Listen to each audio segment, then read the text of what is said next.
familias. Somos peruanos y peruanas. Tomé el show infantil porque me escribieron algunas mamitas. ¡Ay, dolor!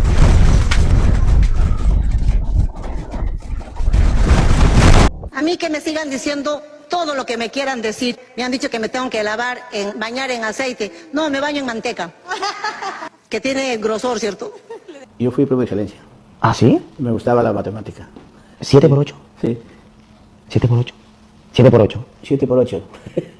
7 por 8. Ustedes son muy malos en matemática.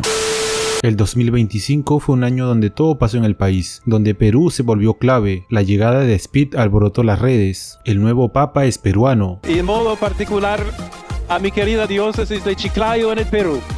Maido fue reconocido como uno de los mejores restaurantes del mundo. 2025 is Maido. El mejor restaurante del mundo es peruano. Y el orgullo volvió a sentirse en algo tan simple como sentarse a comer y decir esto es peruano. El fútbol, aunque incluso el panorama general no da muchas razones para ilusionarse, Universitario logró el tricampeonato y Alianza tuvo una gran actuación en la Libertadores. El Perú resistía y encontraba pequeñas victorias en medio del caos. Videos virales como el de la novia de Bagua. Perdónenme a todos, no acepto.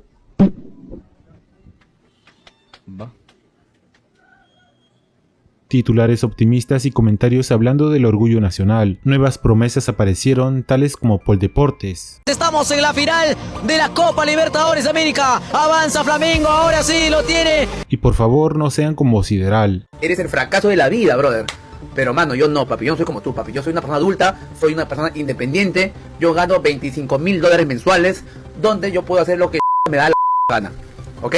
Era como si por momentos todo estuviera yendo mejor de lo esperado, pero mientras celebramos esos logros, mientras compartíamos publicaciones y memes, algo más estaba ocurriendo al mismo tiempo. Un conjunto de hechos no encajaban con esa imagen optimista, pero que estaban ahí, creciendo sin darnos cuenta. El árbol navideño mal armado de Chiclayo, la mujer que se desmayó en una actividad oficial, la selección peruana volvió a quedar fuera del mundial a pesar de que clasificaban 8 de 10. Tendremos que esperar otros 36 años más. Solo son unas pequeñas muestras de todo lo que pasó, porque el 2025 también fue un año de las polémicas, de la violencia que volvió a ocupar titulares y de tragedias, un año donde el país parecía avanzar pero con una sombra detrás. Este video no es para negar lo bueno que pasó, es para recordar todo lo que ocurrió al mismo tiempo, porque este año tuvo momentos para celebrar, pero también tuvo momentos para reflexionar, el lado oscuro del 2025.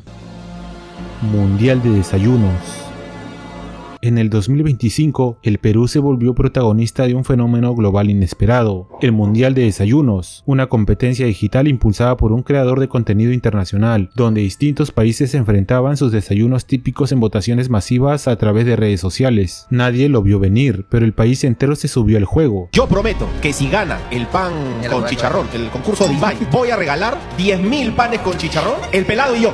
¡Vamos, vamos, vamos! Perú llegó a la final y terminó ganando con el pan con chicharrón, superando a otros países y reuniendo millones de votos. La celebración fue inmediata, medios, marcas, políticos y usuarios se volcaron al entusiasmo. Por unos días el país parecía dejar de discutir y ponerse de acuerdo en algo, y ahí apareció la parte incómoda. Mientras millones votaban, celebraban y compartían orgullo gastronómico, el país atravesaba uno de sus momentos más tensos. El Mundial de Desayunos funcionó como una cortina emocional, un espacio donde por fin era fácil unirse, aunque fuera por algo pasajero. Algunos expresaban su malestar en redes mencionando que para votar por un desayuno sí, pero para otras cosas no. La unión existía, pero solo cuando no implicaba enfrentar los problemas de fondo. Otros también decían que el pan con chicharrón ni siquiera era un desayuno que nos debería representar. ¿Quién en el Perú come todos los días chicharrón, güey? No lo considero desayuno peruano. No, yo no lo considero. Qué rico que es el pan con chicharrón. Me encanta el pan con chicharrón. El Mundial de Desayunos no fue algo malo, fue un respiro necesario, pero también dejó una imagen clara, un país capaz de unirse con fuerza cuando se trata de lo viral, pero los problemas estructurales siguen esperando. Orgullo genuino sí, pero también una pausa breve antes de volver a una realidad que no se arregla con likes ni votaciones en redes. Falsas alertas de tsunami. El Perú vivió momentos de tensión provocados por alertas de tsunami que finalmente no se concretaron. Sismos en el litoral y movimientos sísmicos en el Pacífico activaron protocolos preventivos, generando evacuaciones, cierres de accesos y escenas de nerviosismo en zonas costeras. Aunque las alertas tenían carácter preventivo, la forma en la que se difundieron generó confusión y miedo innecesario en muchas personas. En redes sociales amplificaron el pánico, familias saliendo apresuradas de sus casas, personas subiendo a cerros y carreteras colapsadas por quienes intentaban alejarse del mar, pero también otros lo tomaban a la ligera y en vez de huir se acercaban al mar. Con el paso de las horas se confirmaba que no habría tsunami, pero el daño emocional ya estaba hecho. En medio de ese contexto apareció una historia que se volvió viral, la llamada abuelita tsunami. En un video muy compartido se veía a una señora llevando a su nieto hacia la costa con la intención de que conociera un tsunami. Escuché en la televisión de la mañana y me alerté y quería ver algo porque yo nunca había visto tampoco un tsunami. Lo traigo a mi nieto para que también vea y conozca. La escena generó reacciones divididas, algunos lo tomaron con humor y otros con preocupación y crítica. Más allá del meme, el caso reflejó un problema más profundo, la desinformación y la falta de educación sobre riesgos reales. Para muchos el tsunami se convirtió en una idea abstracta, casi turística, cuando en realidad se trata de un fenómeno peligroso, que no funciona como espectáculo. Condecoración de Dayanita.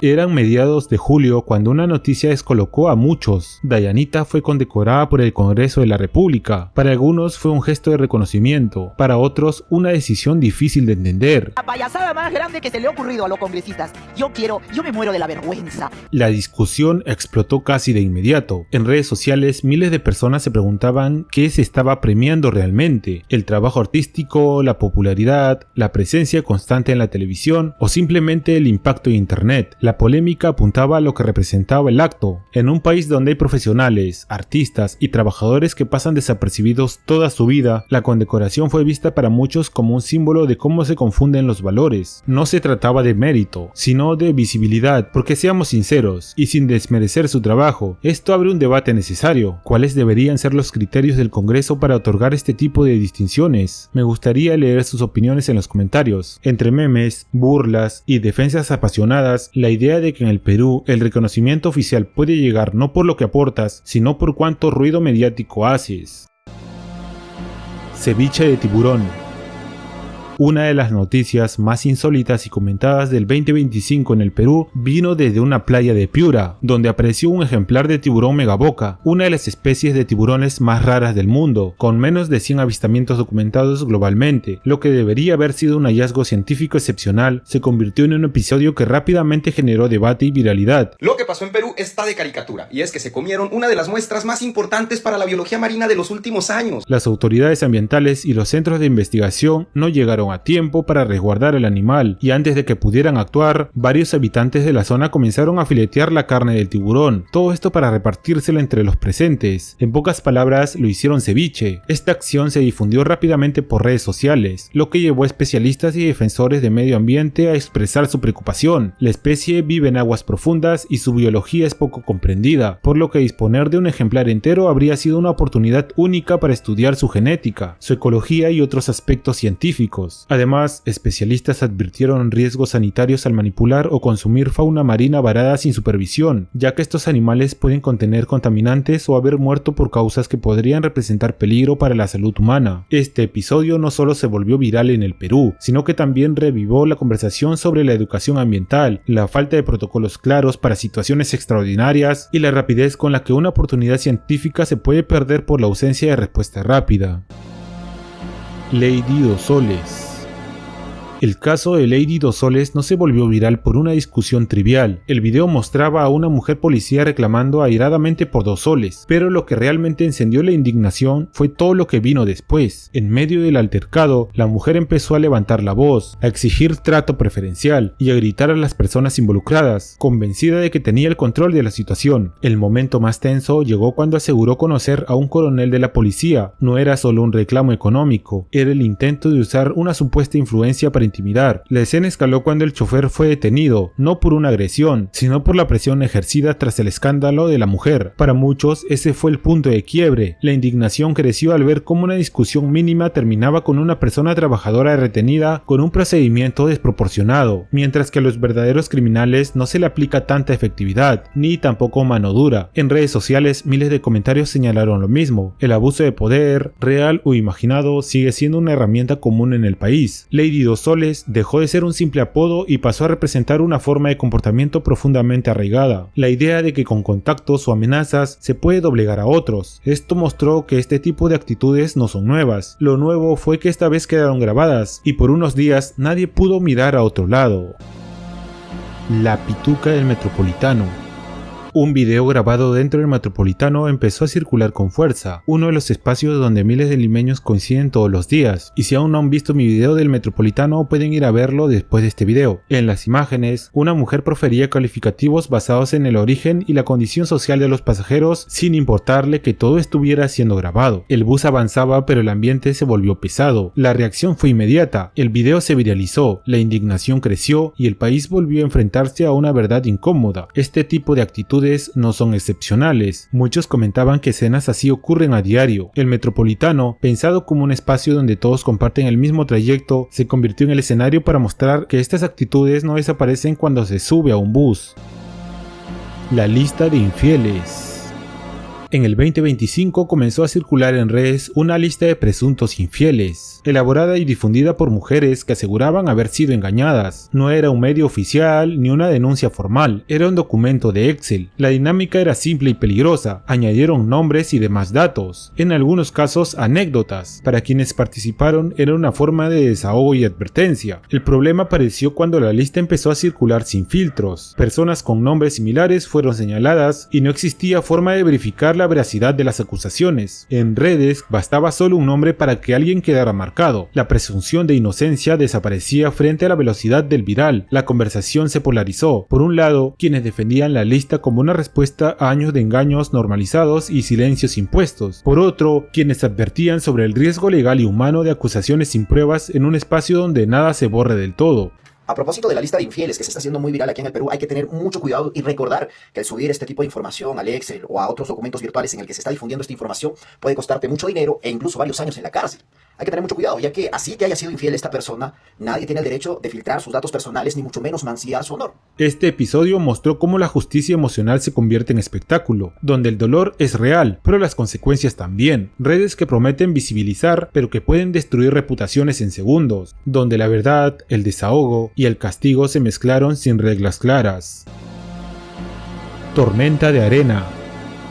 El sur del Perú vivió uno de esos momentos que parecen irreales hasta que lo ves. Una intensa tormenta de arena cubrió ciudades enteras, oscureció el cielo en pleno día y paralizó la vida cotidiana en varias zonas. Las imágenes parecían sacadas de una película, pero eran reales y estaban pasando aquí. En cuestión de minutos el aire se volvió irrespirable, el viento levantó grandes cantidades de polvo y arena, reduciendo la visibilidad casi a cero. Calles vacías, vehículos detenidos, personas refugiándose como podían. En algunas zonas el transporte se suspendió y las actividades se detuvieron por completo. El sur por unas horas literalmente se frenó. Más allá del impacto visual, la tormenta dejó en evidencia algo más profundo: la fragilidad de las ciudades frente a fenómenos extremos. No hubo una preparación clara ni protocolos que la gente conociera. Muchos se enteraron del peligro cuando ya estaban atrapados en medio del polvo. Las redes se llenaron de videos, bromas y comparaciones.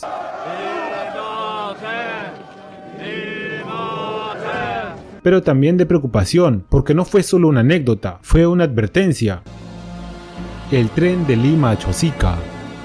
El proyecto del tren Lima-Chosica fue presentado como una solución urgente para descongestionar la carretera central y mejorar el traslado de miles de personas que viajan a diario desde el este de Lima. La propuesta despertó ilusión inmediata, porque la necesidad es real y el problema lleva años sin resolverse, pero junto al entusiasmo aparecieron rápidamente las dudas. Algunas personas advirtieron que la infraestructura actual no estaba lista. Las vías, las instalaciones y los sistemas de seguridad no cumplían con los estándares necesarios para operar sin riesgo. A eso se sumó la polémica por el material rodante. Locomotoras y vagones con décadas de antigüedad que, aunque funcionales en apariencia, requerían mantenimiento profundo y costoso. Desde otro lado, se defendió el proyecto como una alternativa rápida y económica frente a obras que tardan años. La opinión pública quedó dividida. Para algunos el tren representa una oportunidad real y necesaria, una solución imperfecta pero mejor que seguir atrapados en el tráfico. Para otros es una promesa repetida, mal planificada y usada más como símbolo que como solución concreta. Al cierre del año, el tren sigue sin operar de forma regular y con un debate abierto.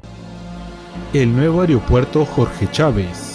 La inauguración del nuevo Aeropuerto Internacional Jorge Chávez fue presentada como uno de los grandes hitos del 2025, un símbolo de modernidad, progreso y conexión con el mundo. Pero apenas empezó a operar, también comenzó la polémica, porque mientras por dentro se hablaba de infraestructura de primer nivel, por fuera todo parecía improvisado y las críticas empezaron a llegar. Uno de los momentos más comentados vino desde las redes sociales, cuando una influencer afirmó que en el Perú nos quejamos de todo, y sugirió que era por el consumo de carbohidratos. Yo sé que el peruano siempre se queja, es una muy mala costumbre. Yo le echo la culpa al hígado.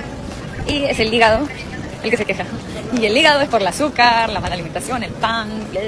Desde afuera se veía el aeropuerto bonito, pero no se estaba viviendo el caos real, y este caos empezaba apenas salidas del terminal, accesos saturados, tráfico constante y un puente construido a contrarreloj que generó dudas desde el primer momento. Muchos señalaron que se priorizó inaugurar rápido antes que inaugurar bien. El resultado, congestión, desorden y estrés para pasajeros y vecinos. A esto se sumó la polémica por el entorno del río cercano al aeropuerto. En lugar de una recuperación real, se habló de un maquillaje urbano, limpieza superficial, muros pintados y arreglos rápidos pensados más para la foto que para una solución a largo plazo. El problema seguía ahí, solo que mejor disimulado. Los vecinos tampoco tardaron en alzar la voz. El ruido constante de los aviones, especialmente en horarios sensibles, se convirtió en una nueva preocupación. Para muchos el progreso llegó sin consultar y sin medidas claras para mitigar su impacto en la vida cotidiana. El nuevo Jorge Chávez terminó siendo una obra que buscaba mostrarse como símbolo de avance, pero que deja en evidencia las mismas fallas de siempre. Se inauguró el futuro, sí, pero con los problemas de siempre esperando afuera.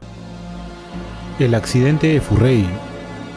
El caso de Furrey conmocionó a muchos porque no fue un simple accidente más. Furrey es un creador de contenido en redes, el cual sufrió un grave accidente de tránsito que lo dejó en estado crítico. El accidente ocurrió de manera repentina y violenta, en plena vía pública y quedó registrado en video. El impacto fue de una gran magnitud y lo puso en una situación de salud extrema y muy delicada. La escena generó conmoción inmediata entre quienes presenciaron el hecho y entre miles de personas que luego vieron las imágenes en redes sociales. Según la información que se conoció después, el chofer involucrado fue intervenido tras el accidente. Las autoridades iniciaron la diligencia correspondiente para determinar responsabilidades. El caso pasó a investigación como ocurre en este tipo de siniestros, y el conductor quedó a disposición de las autoridades para las acciones legales que correspondieran. Mientras Furrey permanecía en el pavimento esperando ayuda, ocurrió un episodio que agravó la indignación pública. Una persona se acercó y aprovechó el momento para llevarse su mochila. El hecho quedó grabado y se viralizó rápidamente, no tanto por el valor del objeto, sino por el contexto y la falta de empatía. El accidente dejó de ser solo un tema de tránsito para convertirse en una discusión social. No solo se habló de la imprudencia al volante o de las responsabilidades legales. Este accidente terminó siendo un espejo incómodo del país, un choque que expone problemas de tránsito y una escena donde incluso frente a alguien herido, algunos deciden mirar para otro lado o aprovecharse.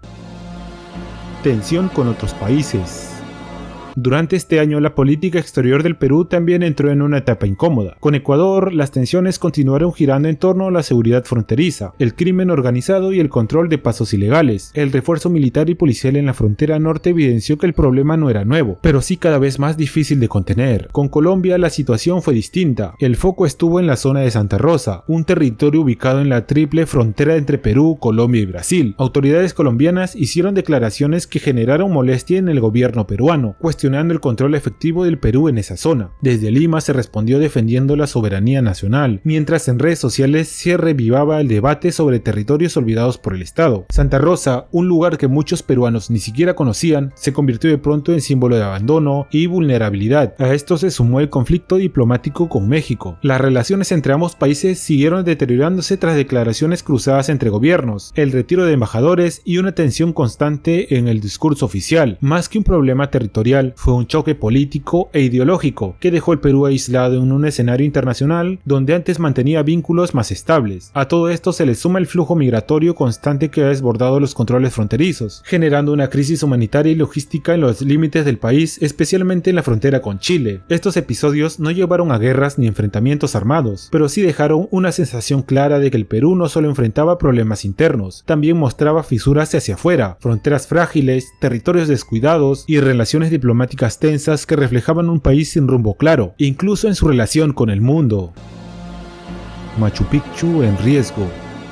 Machu Picchu estuvo en riesgo de perder su estatus como maravilla del mundo, no por un desastre natural, ni por una guerra, sino por una mala gestión. Durante el 2025, organismos internacionales y especialistas volvieron a señalar problemas graves en la administración del santuario, una mala logística, accesos desordenados, informalidad en los servicios y una débil protección del entorno. El problema no era nuevo, pero se había normalizado, quejas de los visitantes, lamento haber venido a Machu Picchu, rutas improvisadas, protestas en los alrededores y decisiones tomadas más por presión económica que por conservación. La advertencia fue clara: si no se corregía el manejo del sitio, Machu Picchu podía entrar en una lista de patrimonios en peligro, algo que abriría la puerta a perder reconocimientos internacionales. La noticia generó indignación y preocupación. Machu Picchu no es solo un destino turístico, es un símbolo del país. Perder su estatus sería un golpe directo a la imagen del Perú y a miles de familias que dependen del turismo. Aunque se anunciaron medidas y mesas de trabajo, la sensación fue la de siempre: reacción tardía. El riesgo no desapareció, solo se postergó, y esto dejó una pregunta incómoda flotando en el aire. ¿Estamos cuidando nuestro mayor tesoro o solo explotándolo hasta que ya no quede nada que mostrar?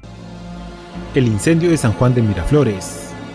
Aunque ya hablé de esto en el video de los cerros, el incendio en San Juan de Miraflores dejó una imagen difícil de olvidar. El fuego se desató en una zona urbana densamente poblada y avanzó con rapidez, alimentado por viviendas precarias, materiales inflamables y la cercanía entre casas. En cuestión de minutos, varias familias lo perdieron todo. Los vecinos intentaron apagar las llamas como pudieron, baldes con agua y mangueras improvisadas. Los bomberos llegaron, pero el acceso complicado y la magnitud del incendio hicieron que el control tomara horas. Para cuando el fuego fue sofocado, muchas casas ya habían quedado reducidas a cenizas. Lamentablemente, muchas personas perdieron sus hogares. No era la primera vez que pasaba algo así, y eso fue lo más duro. El incendio no sorprendió, solo confirmó una realidad conocida. El caso volvió a exponer las condiciones en las que viven miles de familias en Lima. Sí, ahorita pañales, calzones, ¿calzones, señora? ¿Tampoco le voy a Señora, ¿no me va a regalar a mí? ¿Que no tiene calzones? Zonas sin planificación, sin acceso adecuado a servicios básicos y con riesgos permanentes que se ignoran hasta que ocurre una tragedia. La criminalidad en aumento. La criminalidad es un tema que lleva preocupando desde hace años, pero el 2025 superó toda cifra, no por un solo caso, sino por la sensación constante de que la violencia estaba en todos lados, ya que según diversos reportes de seguridad, este tipo de casos aumentó más de un 20% en 2025. Asaltos a plena luz del día, cobro de cuotas, crímenes por encargo y robos que se suman a la lista diaria de noticias. En varios distritos, comerciantes comenzaron a denunciar estos hechos, mensajes, llamadas y hasta ultimátums contra locales que se negaban a ceder. Muchos optaron por cerrar, otros siguieron trabajando con miedo, mencionando que la policía no siempre llegaba a tiempo, o en algunos casos no llegaban nunca. Los robos en transporte público y en la calle se volvieron parte de la rutina: celulares arrebatados, motos que aparecían y desaparecían en segundos, víctimas que preferían no denunciar porque no había resultados, y la desconfianza creció en todos los aspectos. Este año dejó claro que la criminalidad ya no era un problema aislado ni exclusivo de ciertas zonas, era una preocupación diaria que condicionaba horarios, rutas y decisiones. Vivir alerta se volvió normal, y cuando el miedo se normaliza, el problema ya es mucho más profundo de lo que parecen las cifras. Empieza la campaña electoral. Con la inseguridad creciendo y el malestar acumulándose, el 2025 también marcó el inicio de una nueva campaña electoral. Los primeros movimientos políticos comenzaron a aparecer, precandidatos recorriendo mercados y pueblos a los que solo van cuando se acercan elecciones. Si tú ves a un congresista en tu comedor popular, en tu cerro, regando tu arenal contigo, sospecha, pues, ¿no? Que este no ha venido en 4 años y ahora ¿qué hace acá? ¿Qué quiere? promesas recicladas y discursos que parecían no decir nada nuevo. Las calles se llenaron de afiches, pancartas y propaganda antes incluso de que muchos ciudadanos entendieran quiénes eran los candidatos. En redes sociales las discusiones políticas regresaron con fuerza, desinformación y bandos enfrentados, repitiendo el mismo patrón de años anteriores. Para una gran parte de la población la campaña no despertó esperanza, sino cansancio de lo mismo, la sensación de que se iba a volver a elegir entre lo menos malo, que los problemas reales, inseguridad y pobreza, servicios colapsados, volverían a ser usados como discurso, pero no como prioridad real. El inicio de la campaña electoral no trajo ilusión, trajo desconfianza, la percepción de que una vez más la política avanzaba por un camino distinto al de la gente común, mientras el país seguía acumulando problemas sin resolver. El pueblo no sabe ni qué cosa es el pueblo. El pueblo no existe, nosotros somos los representantes del pueblo. Los paros de transporte. ¿Y ustedes han sentido el paro nacional? Nosotros no. A lo largo del año, el Perú fue escenario de varios paros de transportistas. No se trató de una sola jornada, sino de movilizaciones repetidas que afectaron la rutina diaria de miles de personas que dependen del transporte público. Los reclamos de los conductores fueron claros y se repitieron en cada convocatoria: problemas de seguridad y falta de respuestas efectivas. Muchos transportistas señalaron que las condiciones para trabajar se habían vuelto cada vez más difíciles, mientras las promesas de solución no se concretaban. Durante los paros se vivieron días con menos unidades circulando, largas caminatas de ciudadanos para llegar a sus destinos y una sensación general de incertidumbre. Aunque una parte de la población mostró comprensión por los reclamos, el impacto del paro se sintió en todos los sectores. Las autoridades anunciaron reuniones, coordinaciones y medidas temporales para atender la situación. Sin embargo, con el paso de los meses, los propios transportistas afirmaron que los problemas de fondo continuaban y que no se habían implementado cambios duraderos. Después de tantos reclamos, a Dina Boluarte se le ocurrió decir que no respondan los mensajes. A la ciudadanía en general, no abran esas llamadas, no abran esos mensajes. El 2025 termina sin una solución clara. Los paros dejaron en evidencia un conflicto que sigue pendiente y que se repite cada año. Más que una protesta, se convirtieron en un recordatorio constante de un problema estructural que el país aún no logra resolver. Marcha de la Generación Z. La marcha de la Generación Z reunió a miles de jóvenes. La mayoría eran estudiantes y jóvenes trabajadores que salieron a expresar su descontento frente a la inseguridad. No había una sola consigna, sino muchas demandas acumuladas en carteles y mensajes directos. Las movilizaciones se organizaron principalmente a través de redes sociales. La convocatoria creció rápido, inspirado en los jóvenes de otros países que usaban como símbolo la bandera de One Piece. Para muchos participantes era su primera marcha, impulsados más por cansancio que por militancia. Con el avance de las horas, la tensión aumentó. En varios puntos de la capital, la presencia policial se reforzó y se registraron intervenciones para dispersar a los manifestantes. Videos difundidos en redes mostraron el uso de gases lacrimógenos, detenciones momentáneas e incluso se registró el deceso de una persona, lo que generó preocupación y debate sobre el manejo del orden público. Las autoridades señalaron que las acciones buscaban restablecer el tránsito y evitar disturbios, mientras que los manifestantes denunciaron el uso excesivo de la fuerza. El contraste de versiones volvió a dejar una sensación conocida, una brecha entre quienes protestan y quienes controlan las calles. La marcha de la Generación Z no resolvió los problemas que la originaron, pero dejó una imagen potente, un episodio más que evidenció la tensión constante entre ciudadanía y autoridad en un país que sigue buscando equilibrio. Aumento de sueldo y vacancia. En medio del clima de inseguridad, protestas y desconfianza, una noticia terminó de encender la indignación: el aumento de sueldo de la presidenta Dina Boluarte. Mientras parte del país lidiaba con el alza de costo de vida y la violencia diaria, se hizo público que el salario presidencial había sido incrementado, generando una reacción inmediata. La molestia no fue solo por el monto, sino por el momento y los resultados de la gestión, que en ese momento contaba con menos del 2% de aprobación, y hubo un momento en el que llegó incluso a 0%. No trabajamos para aquellas encuestas que dicen que la presidenta tiene una aprobación del 0%. Qué bueno que me hayan puesto 0%, porque eso es lo que les he dicho. Póngame 0,0 y nos vamos a penales. Para muchos ciudadanos, la decisión reflejaba una desconexión total entre el poder y la realidad del país. Hasta ella misma decía que acá se puede comer con 10 solcitos. A veces hasta con 10 solcitos hacemos sopa, segundo y hasta postrecito, ¿cierto? En redes sociales y medios, la crítica fue transversal. La sensación general era que el aumento no era oportuno ni justificable. La presión política creció y se intensificaron los cuestionamientos. Todo esto, sumado a las marchas interminables y múltiples quejas de los artistas, reactivaron pedidos de vacancia. ¡Me quedan 20 22 segundos para decir, fuera Dina, cara de jeve, te vamos a vacar con 104 votos. Lo que parecía una controversia más terminó convirtiéndose en una crisis abierta. Finalmente el proceso avanzó y la vacancia se concretó.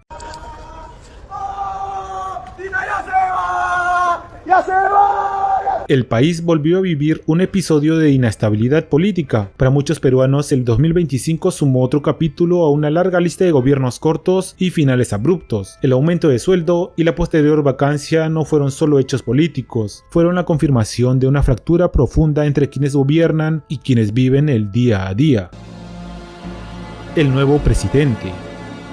La llegada de José Gerí a la presidencia no comenzó con anuncios de gobierno ni planes concretos, sino con una denuncia previa en su contra, que volvió a ocupar la agenda pública apenas asumió el cargo. El caso no era nuevo, pero el cambio de posición lo convirtió en un tema inevitable. Medios y ciudadanos empezaron a preguntar lo mismo de siempre, cómo otra vez el país inicia un gobierno con cuestionamientos pendientes. Desde su entorno se insistió en que la denuncia ya había sido archivada y que él era inocente. Sin embargo, la polémica ya estaba instalada. Otro presidente que arranca explicándose antes de gobernar. Poco después apareció una segunda controversia que alimentó aún más el ruido. Usuarios en redes sociales comenzaron a señalar que antes de llegar a la presidencia, José Gerí seguía ciertas cuentas en Instagram, lo que generó debate sobre la imagen pública y la coherencia de quien ahora representaba al país. La situación se volvió más llamativa cuando se notó que apenas asumió el cargo, dejó de seguir estas cuentas. Ah, la de 1500 seguidores ahora sigue a 827.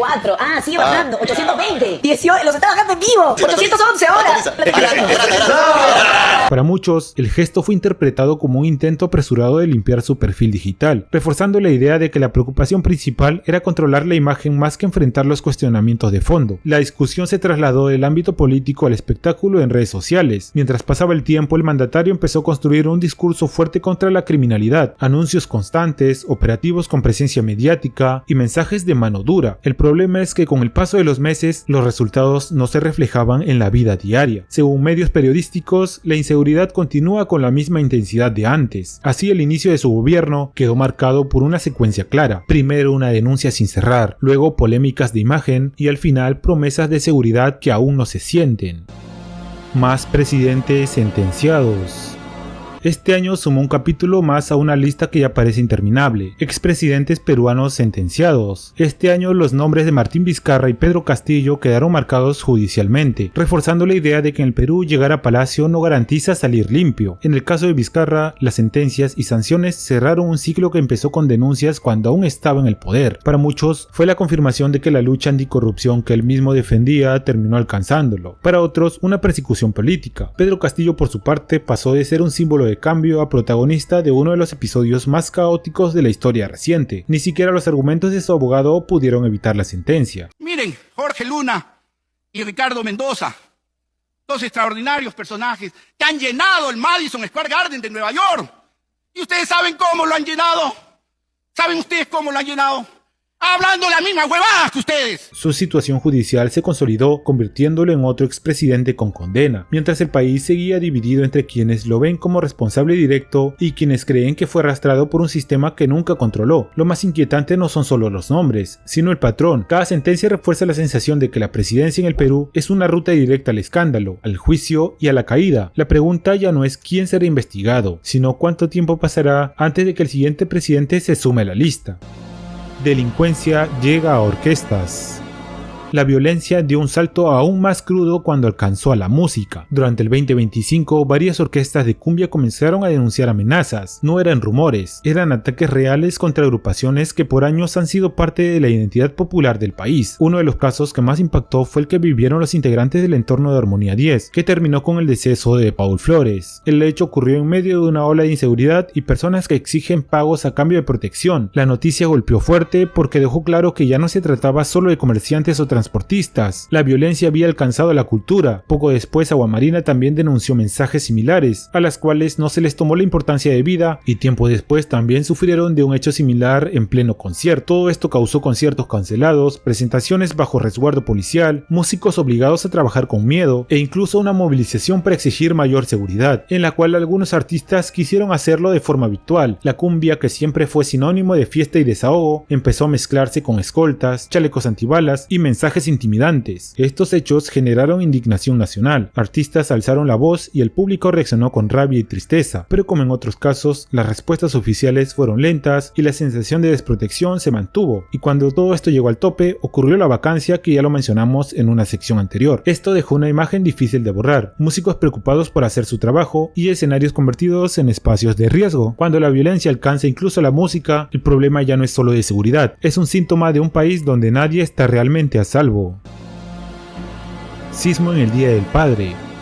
El sismo que remeció el Callao ocurrió en una fecha sensible, el Día del Padre. Mientras muchas familias estaban reunidas, la tierra se movió de forma repentina y el miedo volvió a instalarse en segundos. El epicentro en el Callao hizo que la sacudida se sintiera con fuerza en varias zonas de Lima, dejando varias personas afectadas. El Día del Padre se cayó la parte de arriba, el murete, y nosotros tenemos deudas de los bancos, tenemos 3 bancos, no puedo pagar, señorita, 3 bancos de ya ahorita no puedo trabajar, no sé qué hacer. Personas salieron a las calles, celulares comenzaron a sonar con alertas tardías y las redes se llenaron de mensajes preguntando si todos estaban bien. Lo que al inicio parecía solo un susto tomó otro tono cuando se confirmó el colapso de una estructura con una consecuencia fatal. La noticia golpeó fuerte porque recordó una verdad incómoda. No siempre es el movimiento en sí lo más peligroso, sino las condiciones de las construcciones. Viviendas antiguas, muros inestables y estructuras sin mantenimiento convierten un sismo moderado en una tragedia. Muchos se preguntaron cuántas viviendas más están en la misma situación y cuántas personas viven expuestas a un riesgo silencioso, y cuando le preguntaron a un experto sobre qué se puede hacer, esta fue su respuesta. ¿Qué se puede hacer? Rezar. El sismo del Día del Padre dejó una advertencia clara. En el Perú la amenaza no es solo natural, también es estructural.